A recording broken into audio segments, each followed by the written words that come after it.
Assalamualaikum warahmatullahi wabarakatuh. Alhamdulillahirrabbilalamin. Puji syukur kita panjatkan kehadirat Allah subhanahu wa ta'ala yang senantiasa memberikan kita begitu banyak nikmat dan kesehatan sehingga kita bisa berjumpa lagi di channel ini. Sholawat serta salam semoga senantiasa tercurahkan pada junjungan kita, yakni Nabi Muhammad Shallallahu Alaihi Wasallam. Semoga syafaatnya sampai kepada kita di yaumul akhir nanti. Amin, amin ya rabbal alamin. Sahabat muslim muslimah yang dirahmati Allah, setelah Rasulullah Shallallahu Alaihi Wasallam wafat, tidak ada lagi fitnah atau ujian yang lebih berat bagi orang yang beriman daripada fitnah Dajjal.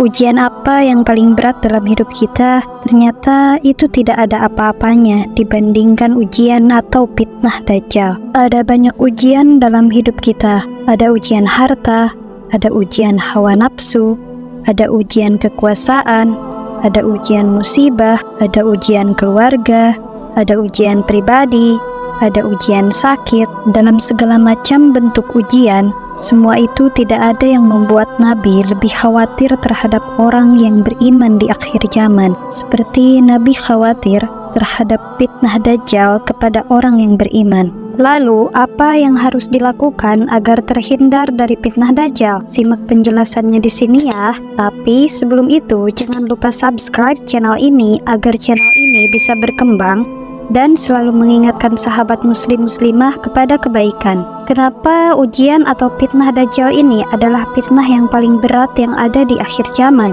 Saking beratnya fitnah Dajjal, Nabi mengajarkan kepada kita doa yang dibaca setiap kali kita sholat, yaitu pada saat tahiyat terakhir sebelum kita salam. Ketika Nabi meminta perlindungan dari fitnah Dajjal, Nabi menggunakan kalimat dari buruknya fitnah Dajjal. Neraka saja tidak disebut seperti itu. Neraka hanya disebut azab neraka, azab kubur, fitnah kehidupan dan kematian. Tapi giliran Dajjal, Nabi menyebutnya dengan istilah buruknya ujian, musibah, godaan, fitnah dari Dajjal. Ini menunjukkan bahwa Nabi itu khawatir sekali terhadap keadaan umatnya di akhir zaman, khususnya mengkhawatirkan keadaan kita apabila menghadapi fitnah-fitnah Dajjal. Apalagi yang diajarkan Nabi agar kita selamat dari fitnah Dajjal, agar kita selamat dari kejahatan-kejahatan yang muncul dari Dajjal.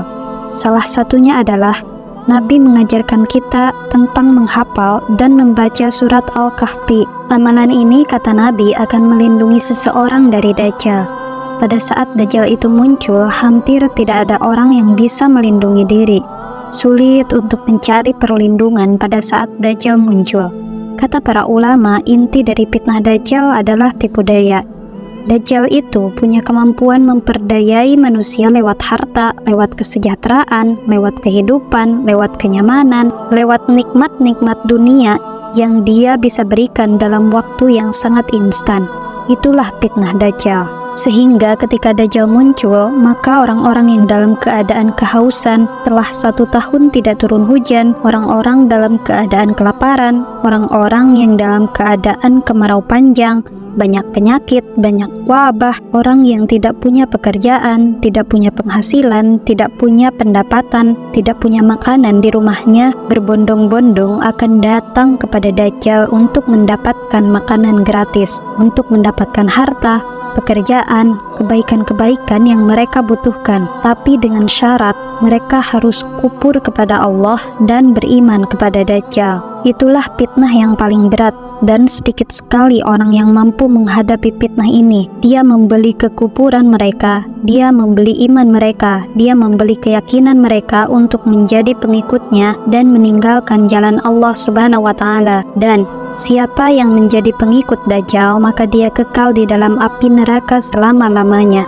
Na'udzubillahi min dzalik. Sahabat muslim-muslimah, Bisa kita lihatlah dalam kehidupan sekarang, bukankah kita sering merasa hampir putus asa dengan pekerjaan kita? Ini belum keluar Dajjal. Ini masih seperti ujian-ujian kecil menjelang datangnya Dajjal. Banyak orang yang akan berputus asa dan tidak peduli lagi soal imannya, tidak peduli lagi soal keyakinannya, tidak peduli lagi akidahnya. Dia malah berburuk sangka kepada Allah, sehingga tugas kita adalah melindungi diri kita dan keluarga kita. Kita membaca surat Al-Kahfi, lalu kita ajarkan itu kepada keturunan kita, anak-anak kita, dan keluarga kita. Membaca Al-Kahfi 10 ayat terakhir atau menghafal Al-Kahfi 10 ayat pertama agar kita terlindungi dari fitnah Dajjal.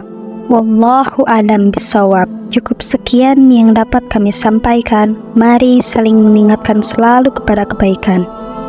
Assalamualaikum warahmatullahi wabarakatuh.